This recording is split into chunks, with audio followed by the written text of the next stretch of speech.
Hi, I'm Tim Throckmorton, pastor of Crossroads Church in Circleville, Ohio, and I'm here today with Leah Carowin of the Congressional Prayer Caucus Foundation. Yes.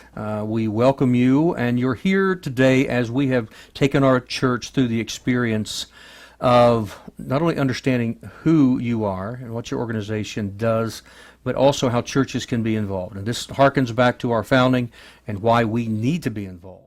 What I'm here to do is I'm here to tell you about something that's happening across this nation. You're not going to hear about this in the media, but I want this to encourage you. I want this to give you hope. I want to inspire you with what is happening. God is not done. He is moving across this nation in many ways. Give a pastor who's joining us today, our church leader that's joining us, some information, not only on the organization, but why they need to consider doing an event like this as well. Sure, absolutely.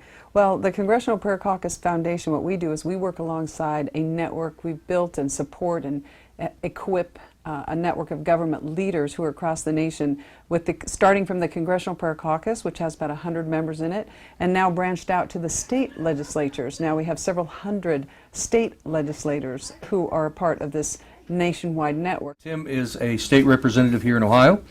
And Tim, tell us your connection to the Congressional Prayer Caucus. A number of years ago, we formed a religious liberty forum. And it was a forum, it was a caucus in the Ohio legislature that would provide a place, a time, for legislators to discuss bills, legislation that had a religious overtone or a theme to them. It was just a place and a time to discuss these bills.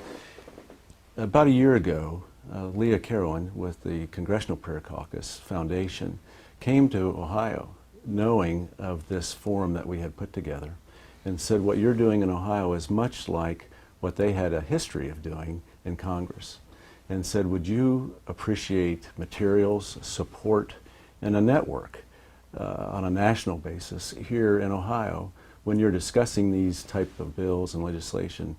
They could provide some reference and some background on bills and legislation that we were dealing with or considering dealing with. What would you say to a pastor who says, you know what, things are tough, I know I need to be involved and I need to do something. What would you say to them in regard to this, on what they could do and how important it would be to your fellow legislators?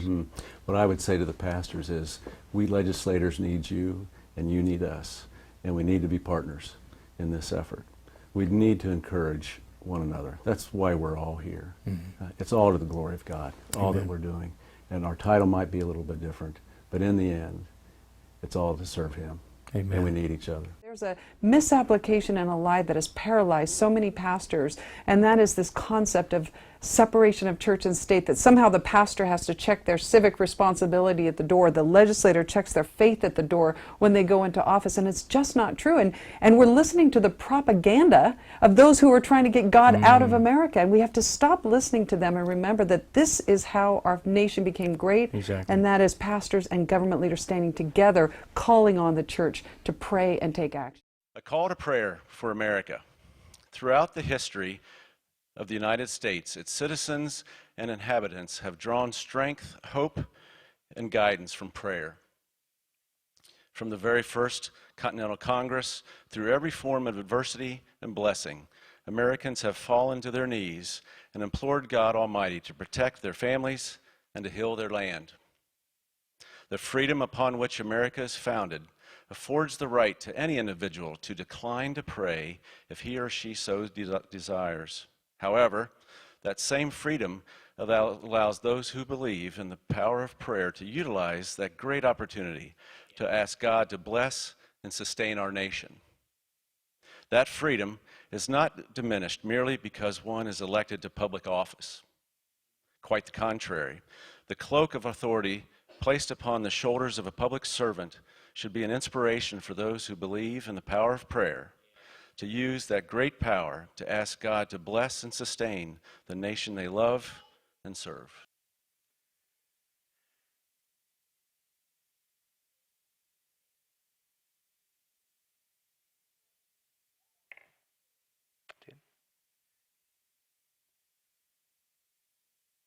The next part of this document quote 2 Chronicles 7:14.